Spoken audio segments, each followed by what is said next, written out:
And I actually don't know. Okay. See you. Good evening.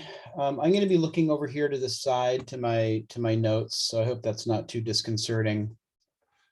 Because I'm going to be using my main screen here in a second for I made a little slideshow, which might be a little pedantic, but I thought it was at least more engaging than my just talking at you for a long time. But let me tell you what I want to do tonight. First of all, I just want to acknowledge that you all took time out of your busy schedules to do this, and I'm grateful. Shoshana and I are both grateful because we both really had the sense that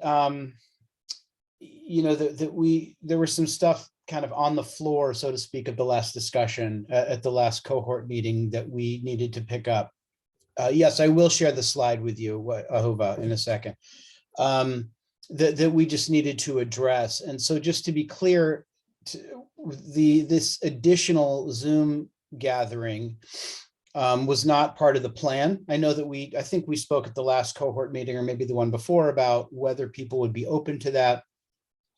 And maybe that's something we'll revisit. But, there are several people, I think, in the cohort who feel that their schedules are too compressed or too pressed to add in additional gatherings that were not on the original slate of dates, which we completely respect. So just to be clear again, this gathering tonight was not planned originally. This was just because after Malcolm's visit, we felt like, you know what, we need to connect some dots here and give people a chance to reflect together. In response to some of what Malcolm said, but also we realized that I think we hadn't quite nailed the setting up Shemitah in a way for everybody to understand the way that Shoshana and I are talking about it and will be talking about it in relationship to our lives. And so tonight is an opportunity to do that. So I'm going to talk for a bit because I want to talk initially about Shemitah past and present, and how Art Lab, how the philosophy, if you will, of Art Lab kind of helps us think about Shemitah and how we're using Jewish texts and Jewish teaching. So I kind of want to present that so you get it, and then but it's not going to be all one-sided. Then after I kind of talk about the sort of the Jewish theory, if you will, of Art Lab. Oh, here's Jen. Nice. Then I'll shift specifically. We'll talk about Malcolm's visit in particular, and then I'll open it up a little bit more. But initially, it's going to be me kind of doing old school teaching and just kind of talking at you for a little bit because I want to make sure you get stuff. Hi, Jen. Glad you're here with us. Okay, so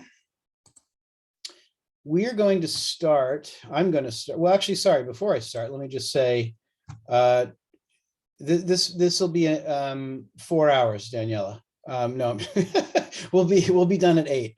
We'll be done. No, that's not weird. It's completely reasonable. We'll be done at 8.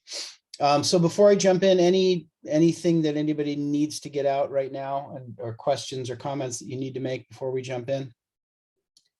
Okay, cool. So Jen, all you missed is my completely spellbinding introduction, okay? So let me just make sure that I can get my Zoom window to stay on top of everything else. Okay, one more moment. I'm going old school. I actually have a slide presentation for you. And it will start right here, as soon as I can share my screen. Okay, are people looking at a slide of Yosef Yerushalmi? All right, so Yosef Yerushalmi was a historian, a Jewish historian, and a historian of the Jews. And he was super smart, and you can tell that just by looking at him. I mean, look at him. That guy just says, I'm an intellectual. Look at that jacket. They only hand those jackets out to intellectuals.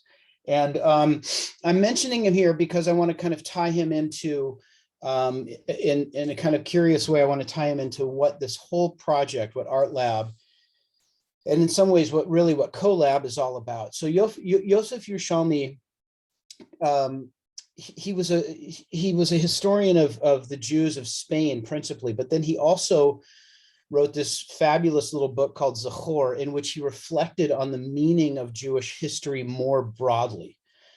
And kind of implicitly, the question he was asking was like, as a modern person, because he was a modern intellectual, how should Jews relate to our past was the question that he was concerned with. He's not the first person to take it up, but like, what is the meaning of the Jewish past? And what do we do with the past as modern people?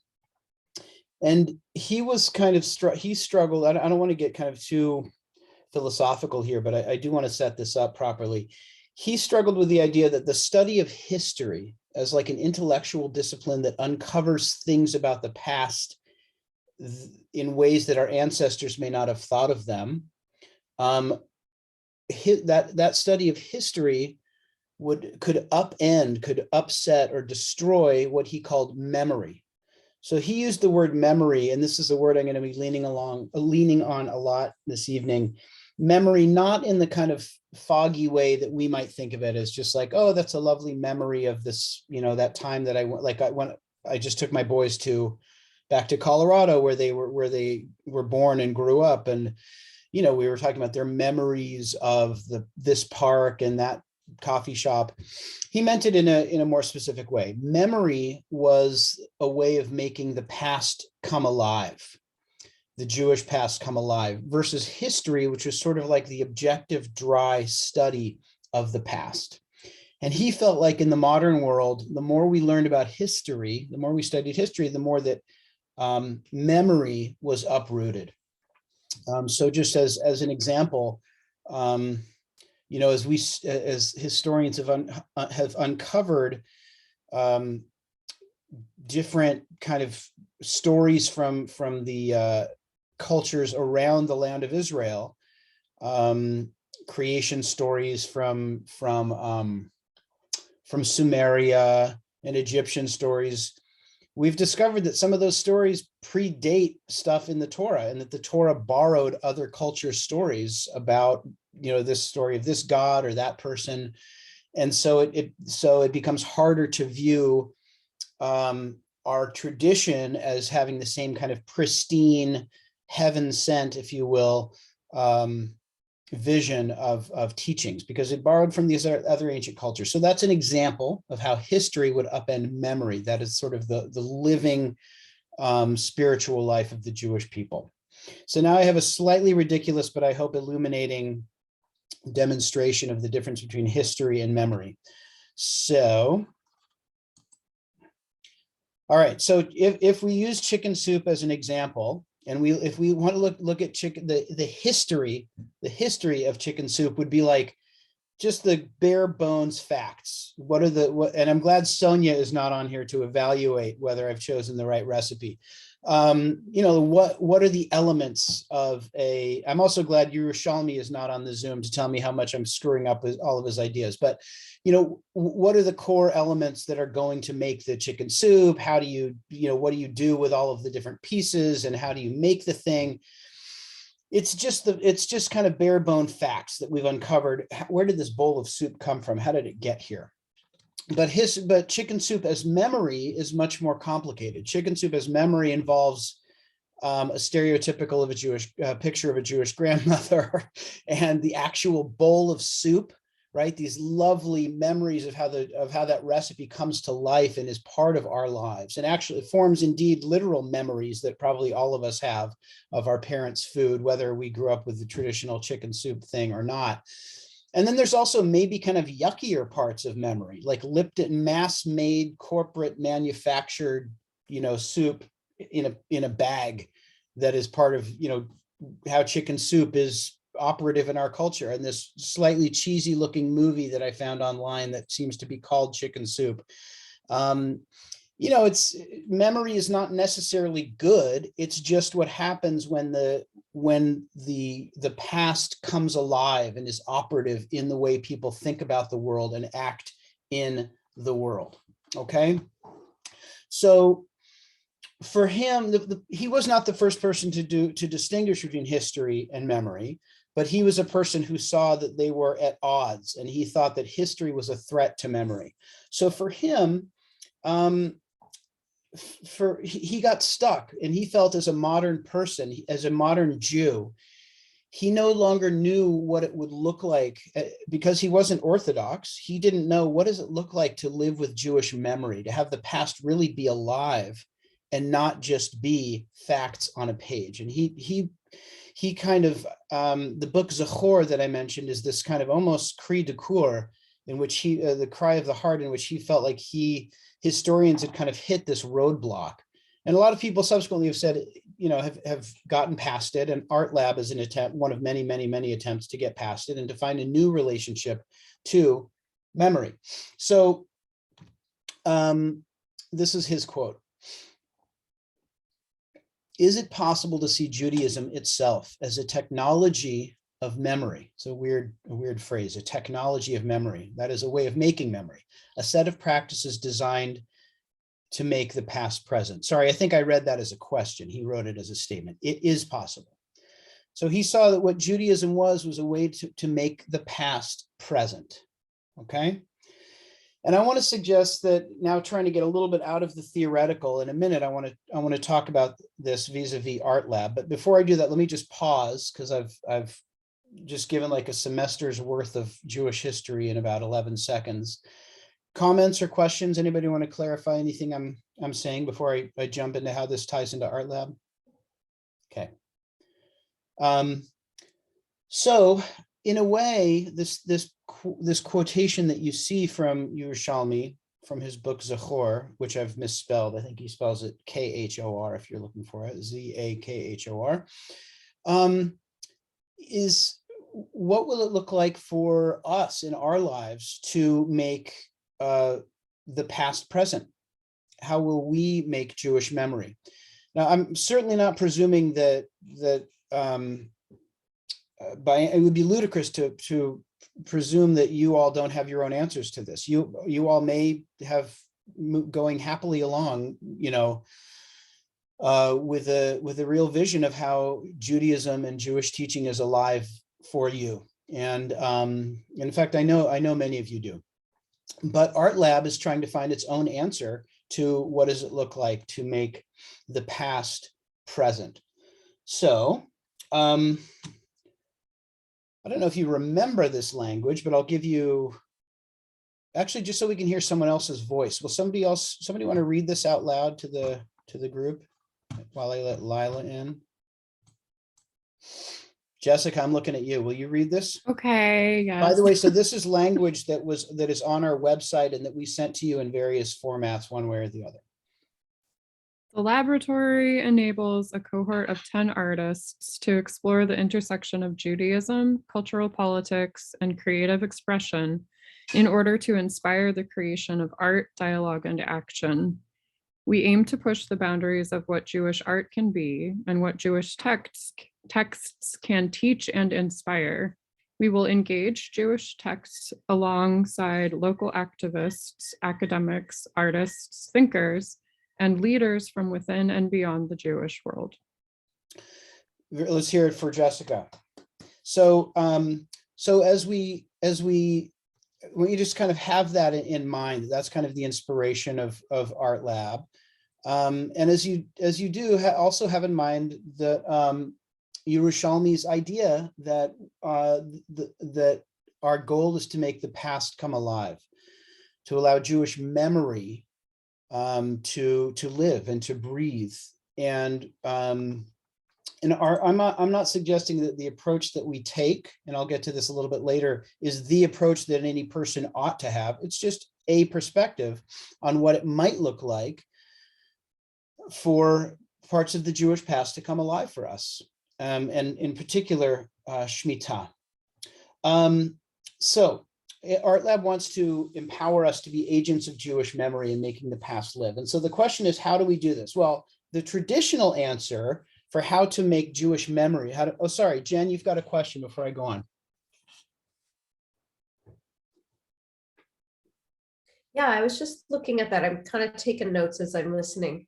Am I getting the quote right? History upends memory? Well, that was, he didn't actually say that, but those were my words, I think. Yes, he saw the stuff. So when he said history, he meant like the study of the academic study of history. Yes, and he felt like the history upended memory. It made it more difficult to, and he may have viewed it even as impossible for Jewish memory to exist. That is, Judaism as a full, religious system. Okay, for Jews like him, he was certainly fully aware that many traditional Orthodox Jews didn't have any problem with it, but he would have said, well, they don't really study history. They're ignoring history. He would have said in a nicer way, they have their head in the sand because they're simply not engaging questions of the past. But so the short answer to your question is yes. That's what I'm trying to say. Okay, so all right, so so if the question is, how do we make the past come alive? Well, I love these guys so much. By the way, the third guy, look at that awesome scarf. That guy's looking way dapper. And so the answer for these guys about and for many, many Jews who are not Orthodox, but I'm just using them as an example, how do we make Shemitah, for example, into memory? Well, because Shemitah is commanded in the Torah, which we'll talk about in a minute. There's a set of mitzvot, of observances, of rules, of positive obligations and of negative obligations. And for them, the Jewish past never stopped, right? And these Jewish people are in the land of Israel, and we'll talk about why that's relevant in a minute. So for them, there's been no break from the past. There's no problem. And this happens to be in an event where in a Shemitah year, I don't know what year it was, where they were honoring farmers in Israel who are actually observing Shemitah. So that's their answer, is that the Torah, we keep doing the Torah as we've always done it. The Torah is divine in one way or another, and we live that out through our lives. But for many other people, their answer is not our answer. And this is why Shemitah becomes so interesting. So this is me quoting me now. For cultural Jews or progressive religious Jews, that is to say non-Orthodox, especially those outside of Israel, the question is, what new memory, right? I'm using memory in the way that Yerushalmi was. What new memory must Shemitah create through us? What will Shemitah mean in the present? How will it come alive for us as Jews, as artists, and as citizens? And, maybe at another time, Shoshana, we didn't really talk about this, but maybe if tonight, if I've been clever enough to leave any time, or perhaps at the next cohort gathering, you could talk about Chazon. And, of course, there are many, many other organizations and individuals and teachers who are using Shemitah as a living, breathing memory, so to speak. And you could talk about your familiarity and your work with them. But so, in other words, if we're not going to live out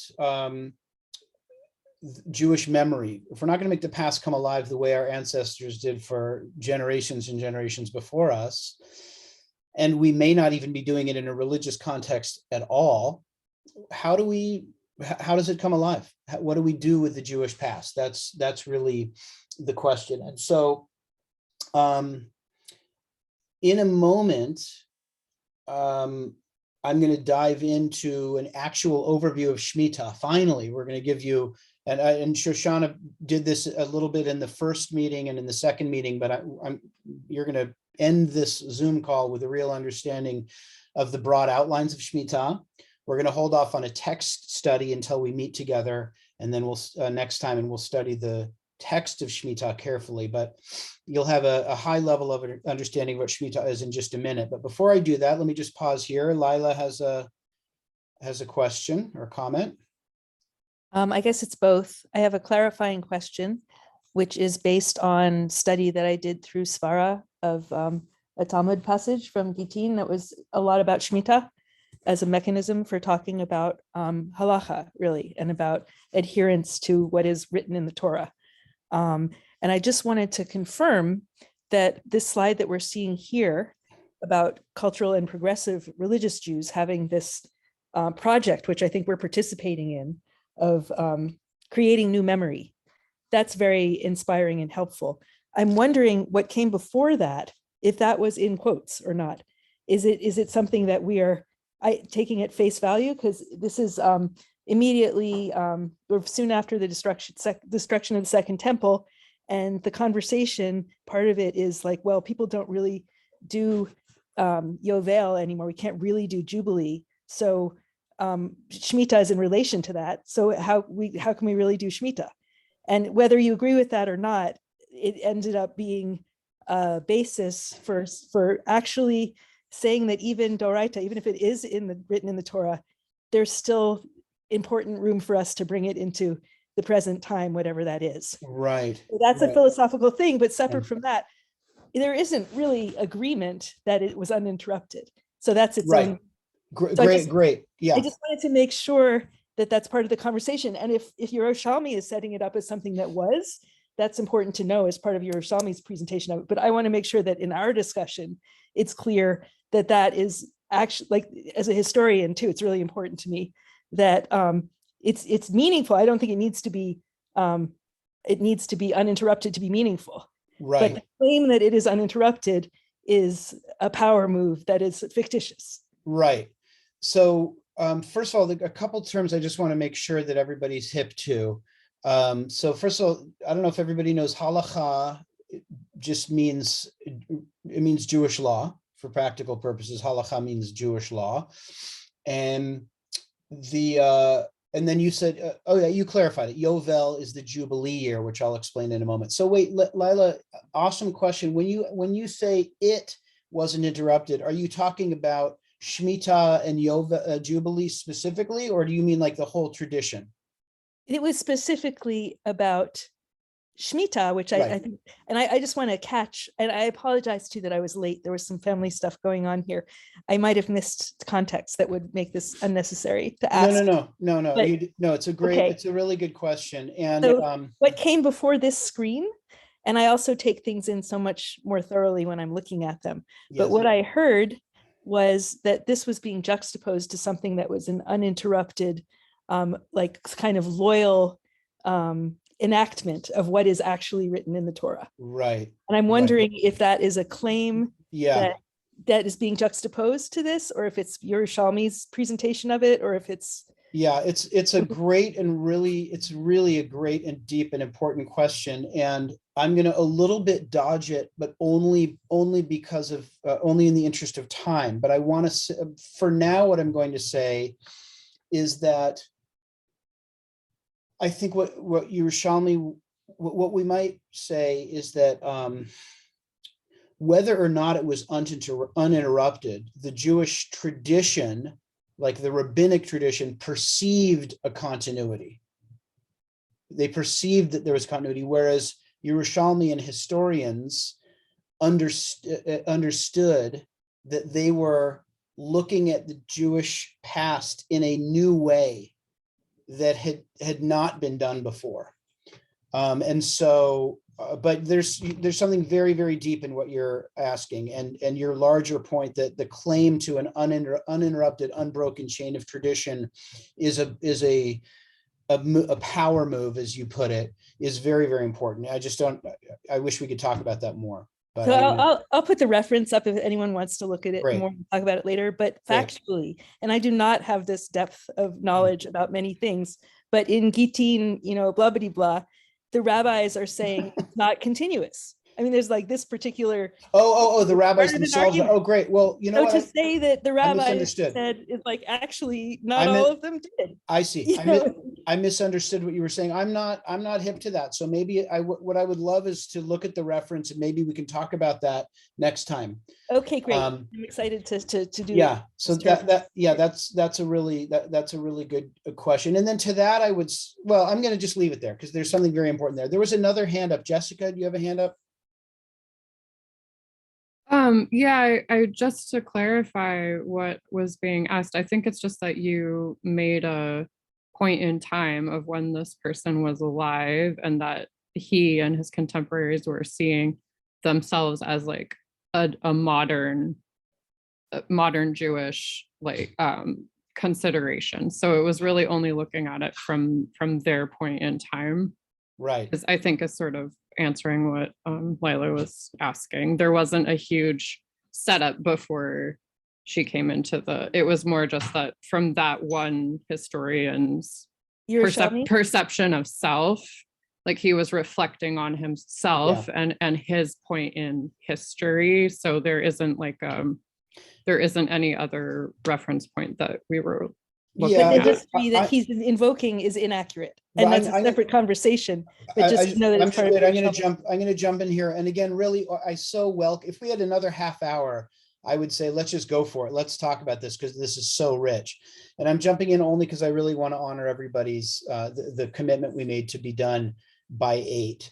So I'll just say you're right and you're right. And then we'll, the next time we'll have a chance to delve into this very, very important question. So thank you for bringing it up. Okay.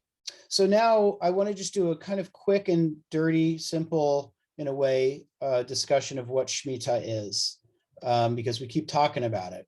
And again, I know I'm going over a lot of stuff that that we discussed and that Shoshana introduced, but I just want to get it on record. So Shemitah is something that's mentioned in the book of Exodus, the book of Numbers, and the book of Deuteronomy, specifically.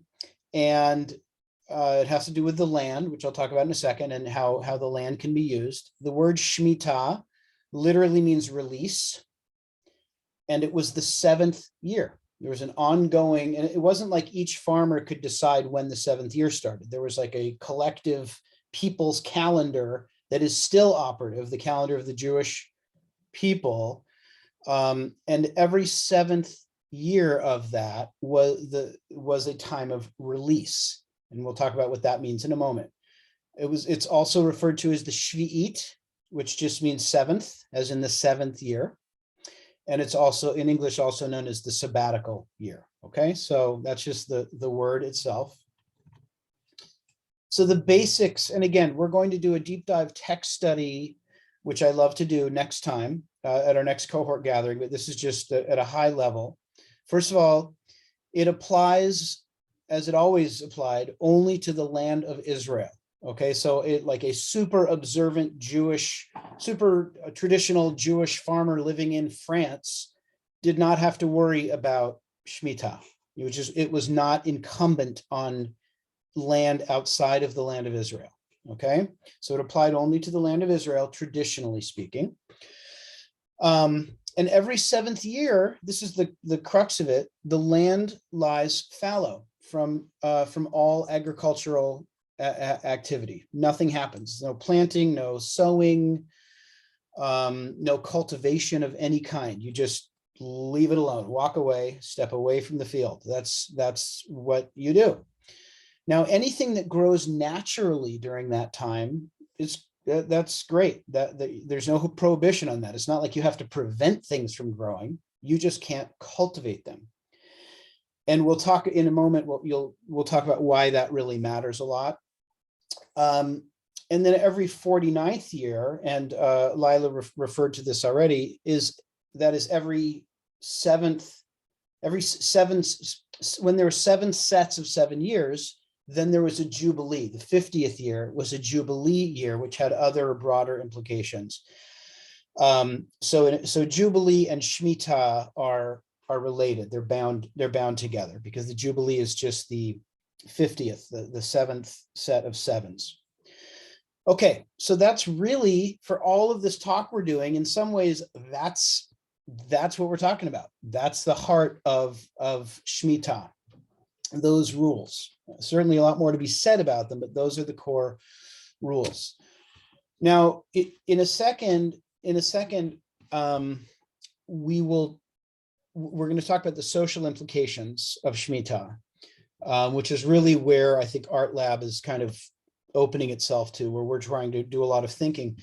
There are spiritual and mystical, we might call spiritual mystical implications, which we a little bit alluded to. If you remember the very first day when we were standing in the parking lot in the cold, we were talking about the book of Genesis, and I was saying about like how the number 7 is deeply woven into the creation story in those very subtle literary way, a very literally artful way.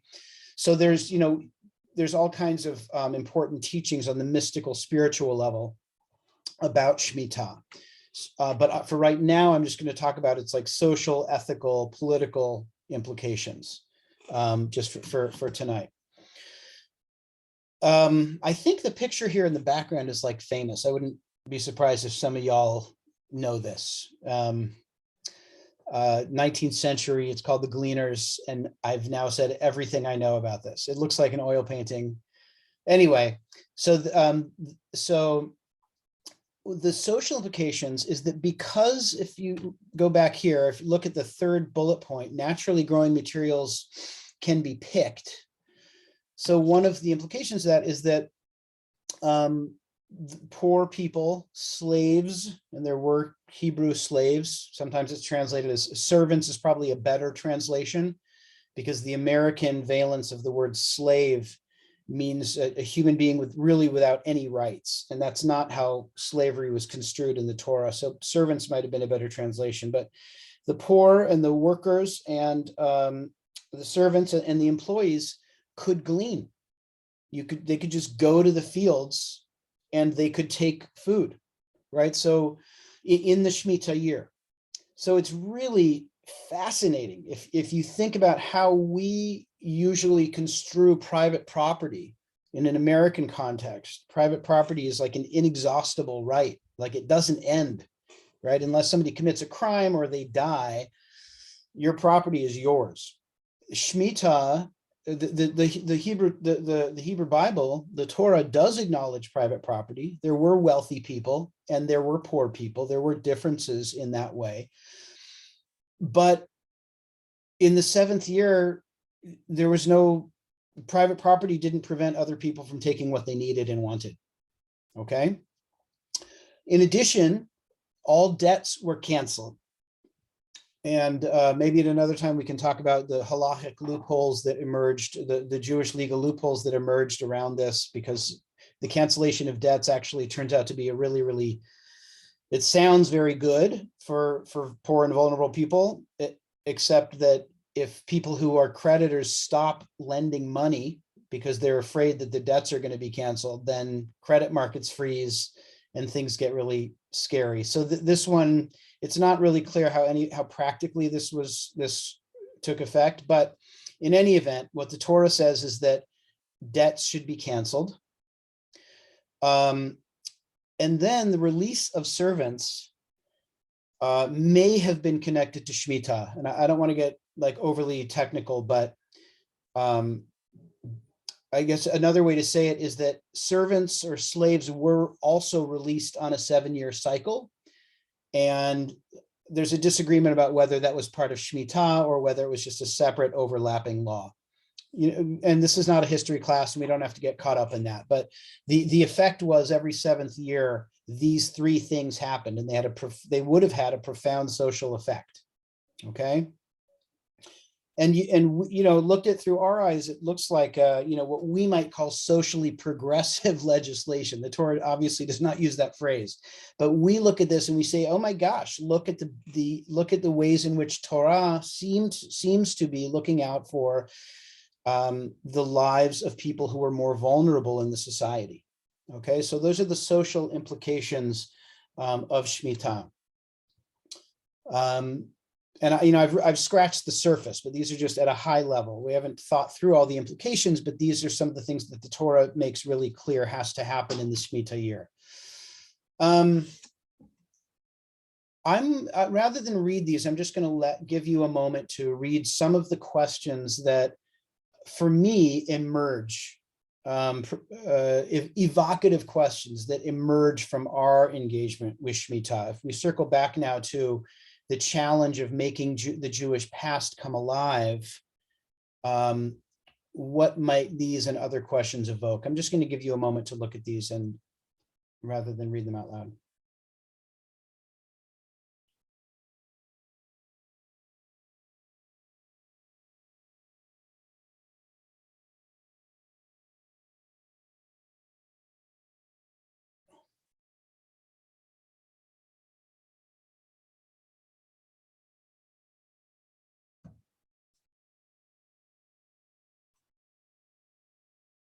Shoshana has a digital hand. I just want to jump in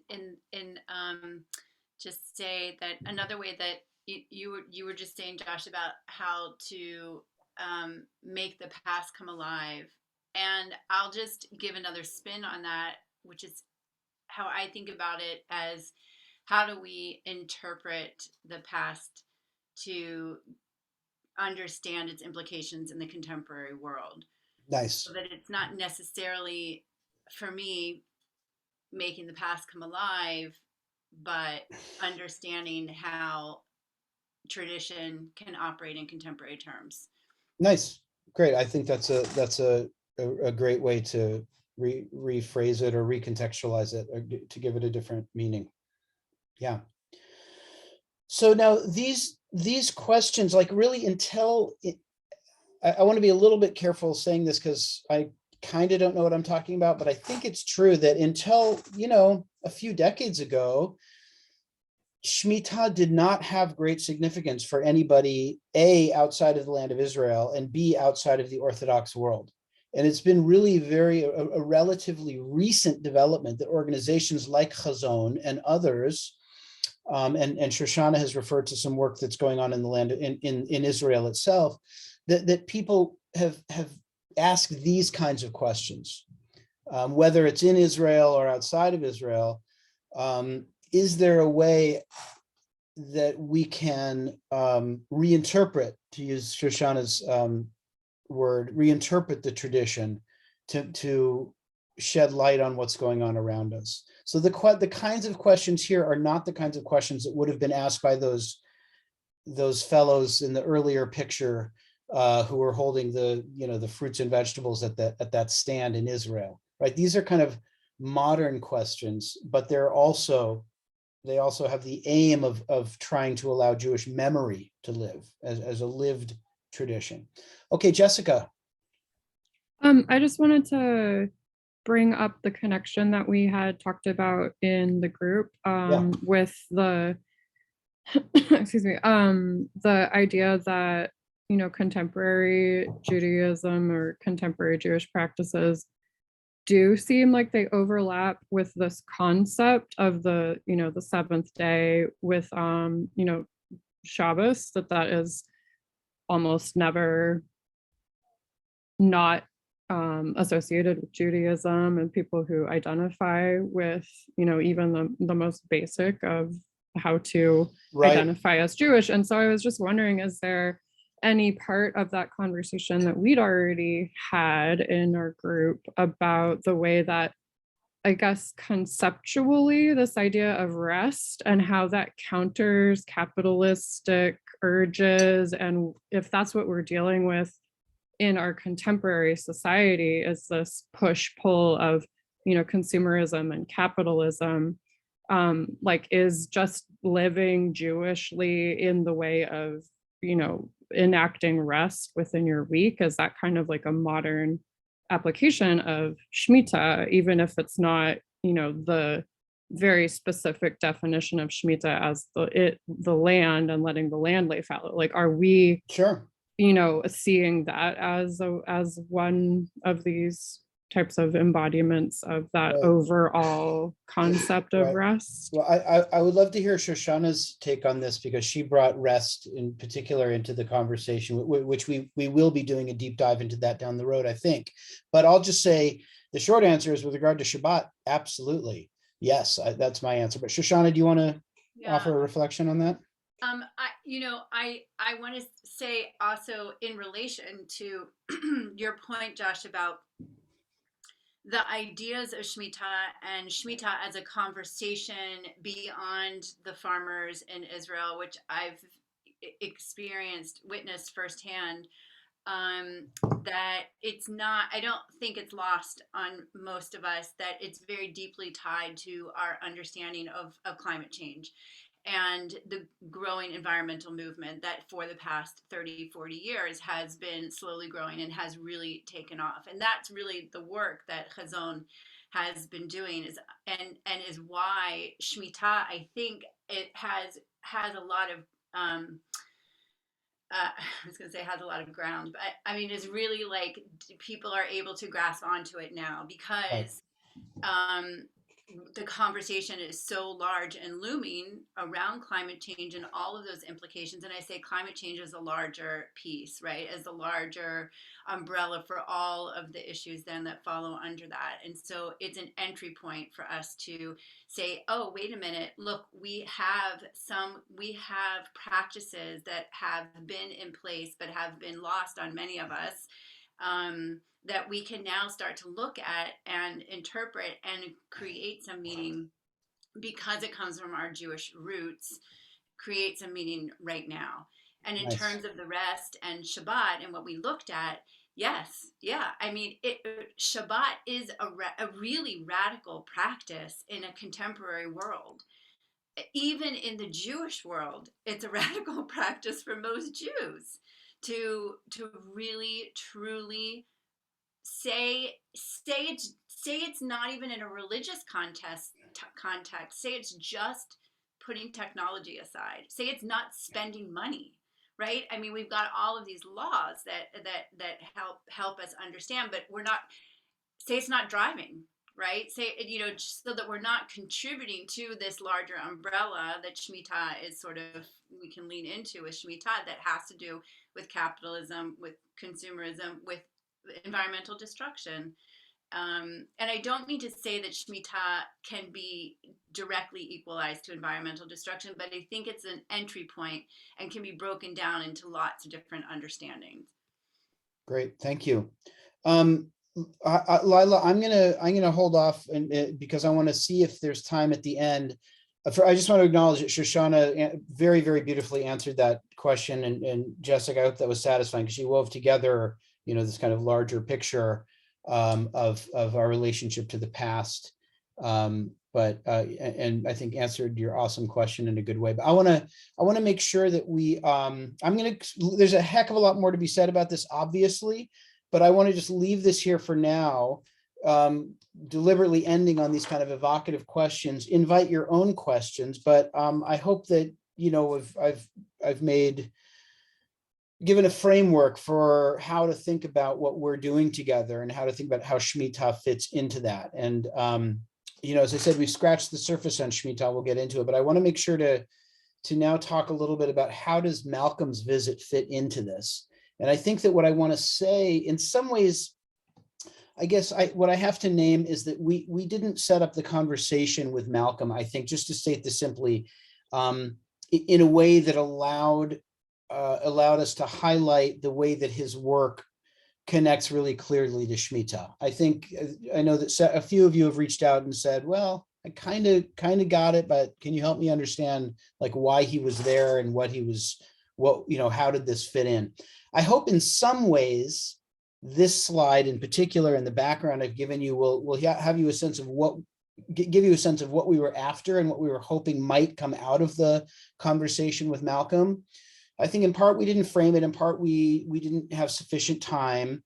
But in short, one of the issues of Shemitah is land ownership, right? Obviously, because it presumes there's landowners who control the economic lives of others, and then the people who work on them. And land ownership is a really important part of what's animating Malcolm in his work with Black Futures Farm and trying to give African Americans a sense of empowerment in relationship to the land.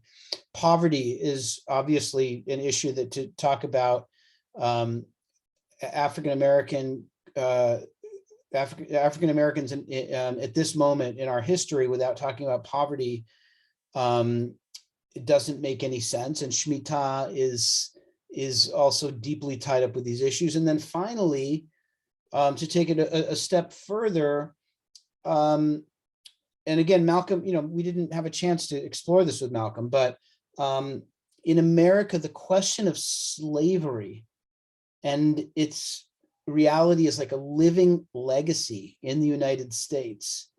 And to look at the ways that that human beings were used in the Torah, or I should say that the Torah permitted human beings to be used in a particular way to create wealth from the land. Seeing that and thinking about those questions in relationship to the legacy of slavery in America and the argument that that's played out in a particular way in the lives of Black people in our moment, that somehow like it felt like Shemitah was at the nexus of all these really critical questions that apply today. And Malcolm, who sees farming as like a personal and social form of liberation, we felt that he is an example of a person who's trying to do healing in this world and in the way he understands that to be. That's operating at in the same nest of concerns that Shemitah was. Now, the conversation didn't go there in as much as we would have liked. In part, I think, as I said, because we didn't set it up in the right way, and in part because we didn't have time. So I wanted just to name that. And then finally, I want to just open up the fact that Malcolm said some things that I think were really difficult for people. And I wanted to say a couple things about that. First and foremost, I just want to hear your reactions to his visit.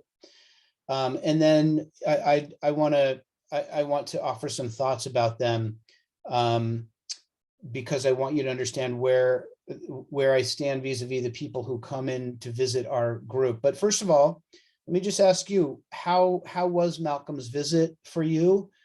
And how did you react to some of the things that he said that were kind of more provocative? Who wants to take the first open-hearted response to this?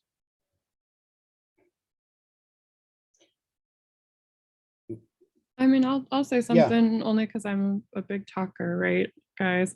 I feel like from my understanding of like Black Lives Matter being a huge part of the past 2 years, we're experiencing like cultural awareness in a way that we hadn't collectively for a while. But from what Malcolm was saying, and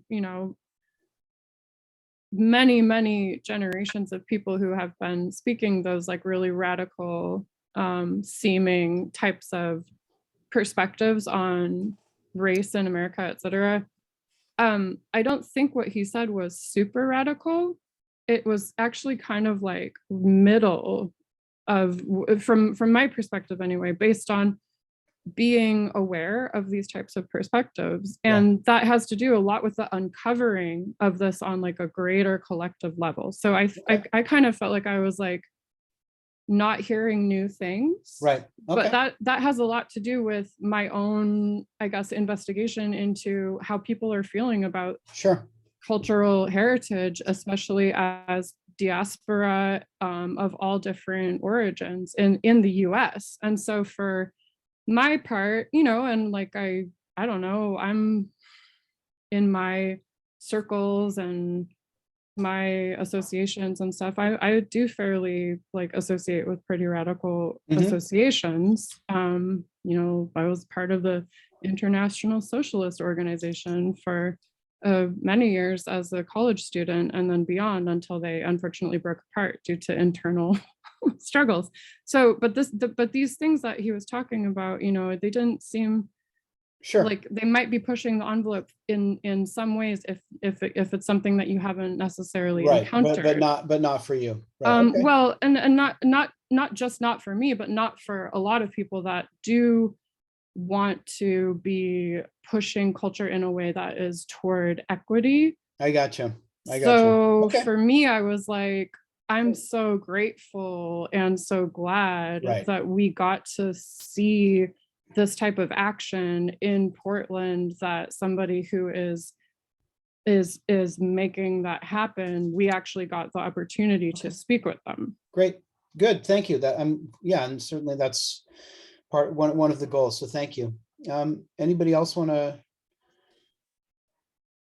I'll jump in. Yeah, I appreciate the presentation, first of all. Thank you for that. thanks. I was not familiar with, I'm forgetting his name right now. Yerushalmi. Yeah, Mhm. so I thank you for that.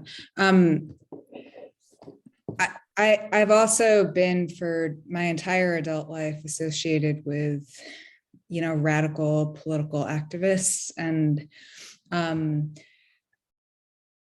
what he said wasn't new to me.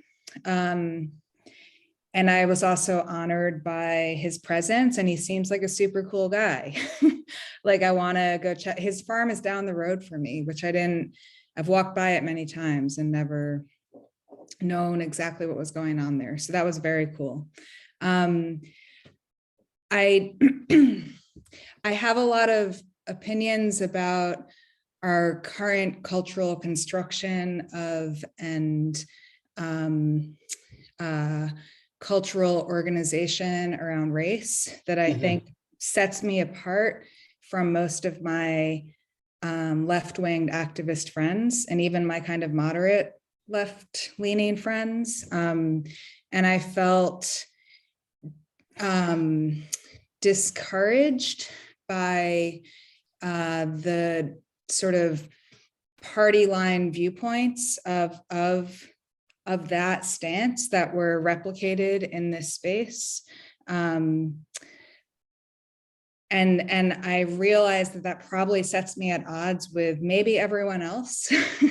And I'm okay with that. But I was both really honored by his presence and grateful for you know, you and Shoshana making that possible. And I was also, I left just feeling like I don't know that I learned anything. Right. Yeah. Right. Okay, great. Thank you. Thank you for that. And I just want to interject briefly here just to make a kind of meta comment, riffing on both the difference between what Jessica's take and your take, but also just something you said a moment ago, which is to say that, yeah, the goal of having these folks come in is not because this is like Art Lab agrees with this perspective, or we're trying to persuade you of, you know, to believe what this person believes. Rather, it's to find people who are working in this like nexus of problems where Shemitah traditionally was trying to solve, and learn what people are doing and what they're thinking, and let that stand for itself. It doesn't mean that any of this is endorsed by us, because it's not about that. It's about looking at what's happening in our world and at people who are making changes in our world, and simply seeing that as part of this moment. So thank you for that. Any other questions, Ahuva? I have a small question. I'm not going to comment about your previous question about Malcolm's visit. I think it's too complicated to me and too long to respond. But my question is regarding all the future visitors. When they come to visit us, are they aware of the subject? Do they have some material that they are exposed to before, so we can jump into the conversation assuming that we all in the same page in a way? Because what I did feel regarding to the subject, Shemitah, that I wasn't sure if Malcolm really, and I don't know, maybe I'm totally wrong, he was aligned with the topic, and maybe you can answer that, and you know, maybe it's a good thing to have in the future. Yeah, so Shoshana, you want to take that? Go ahead. I was just going to say that there are two important pieces to that. One is that Josh has been getting to know Malcolm, as I mentioned, for a long time, but because I had never met Malcolm and I wanted to make sure that exactly what you're asking was aligned, we had a very long, like an hour and a half conversation with Malcolm. And I went through Before the meeting, before the meeting, before the meeting. In order to prepare for this conversation with him and bringing him into the space. And that included a lot of conversation about what Art Lab is, how it was formed, what Shmita is, why we're together, why we're asking him, all of those things. And specifically, we talked a lot about this idea of rest and the radicality of that and in our world. And that was the direction that, at least I will speak for myself, was really felt like he was going to go there. And I do, take responsibility along with, as Josh has said, that we could have guided that better at the moment. The other thing is that it became very apparent to me that it would be really, really important to have our guests, and this is what we will be trying to do every time, to have our guests in the room while we're doing the tech study, so that the moment that we move from the tech study into the conversation, there's some familiar language that has already been shared.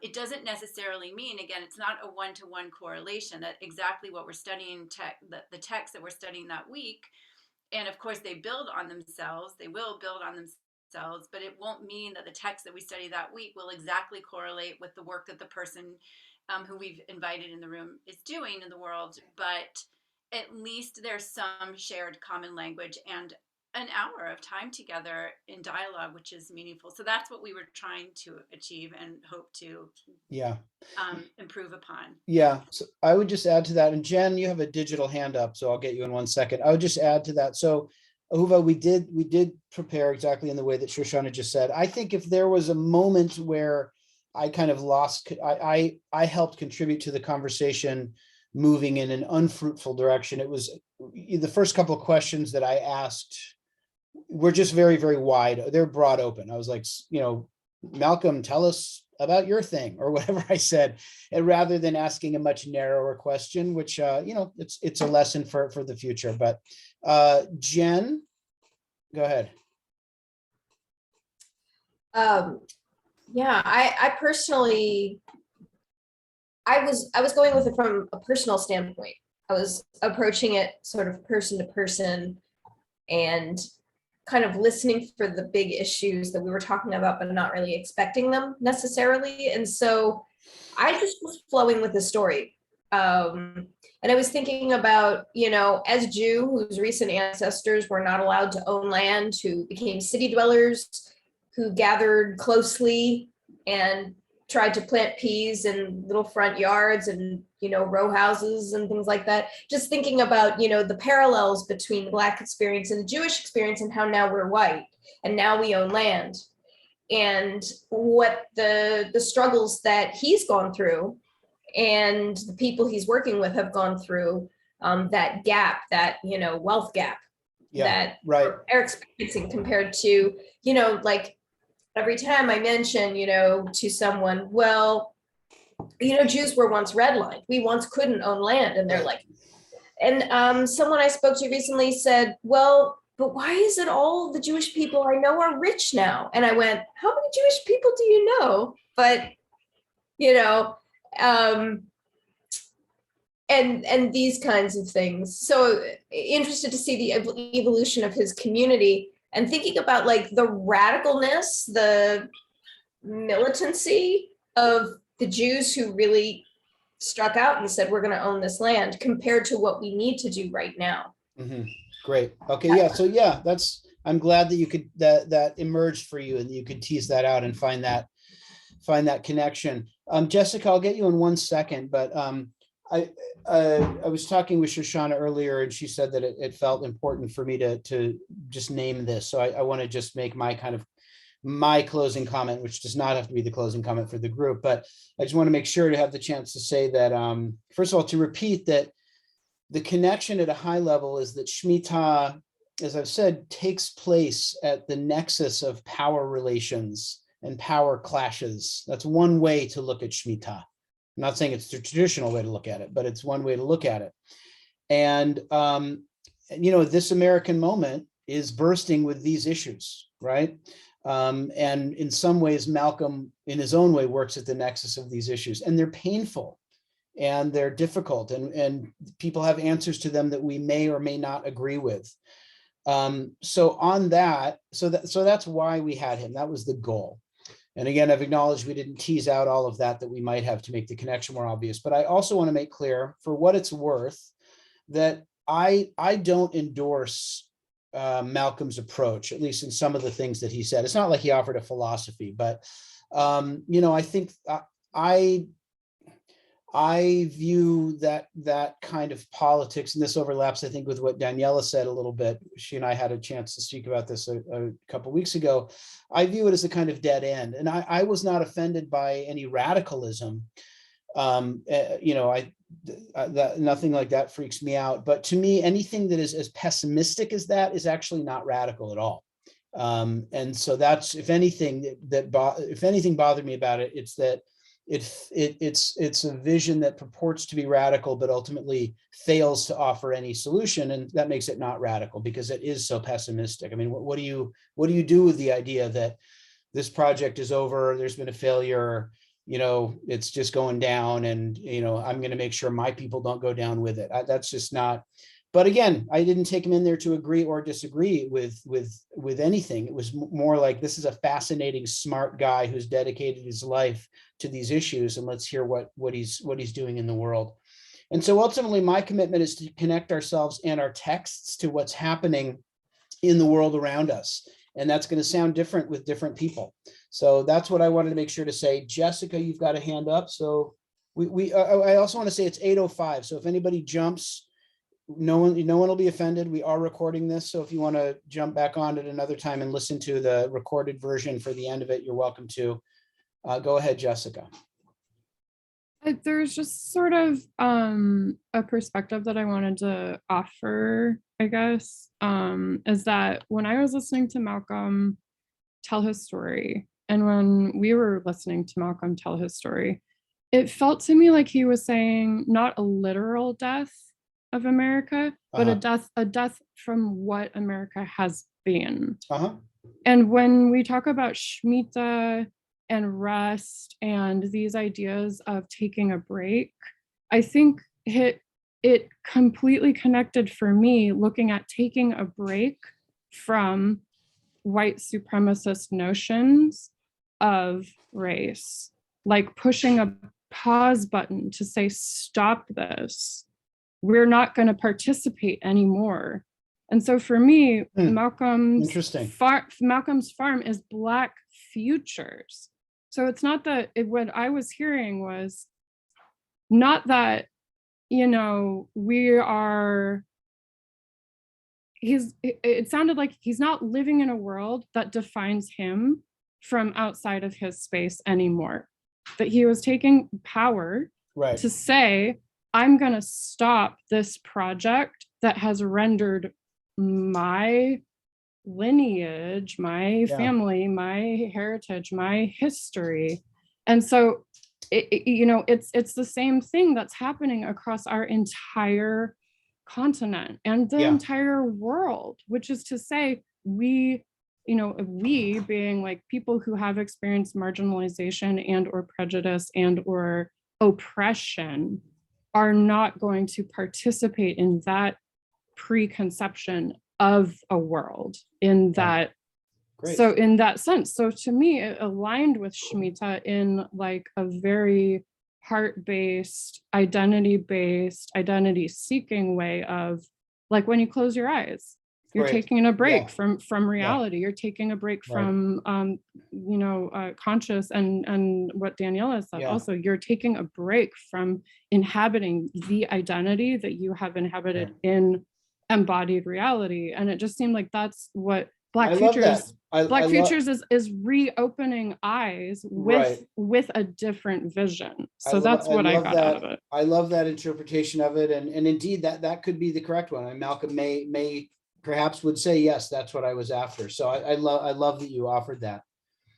Well, and I don't want to say it's a correct thing. That was Oh, I hear you. my feeling though. And also I deeply appreciate perspectives that we are in this together Yeah, in a way that is everybody is like a strand in a fiber that is woven together. And I feel like there's so much symbolism that it's more like Malcolm was speaking from, this is my strand and this is how I'm going to exist.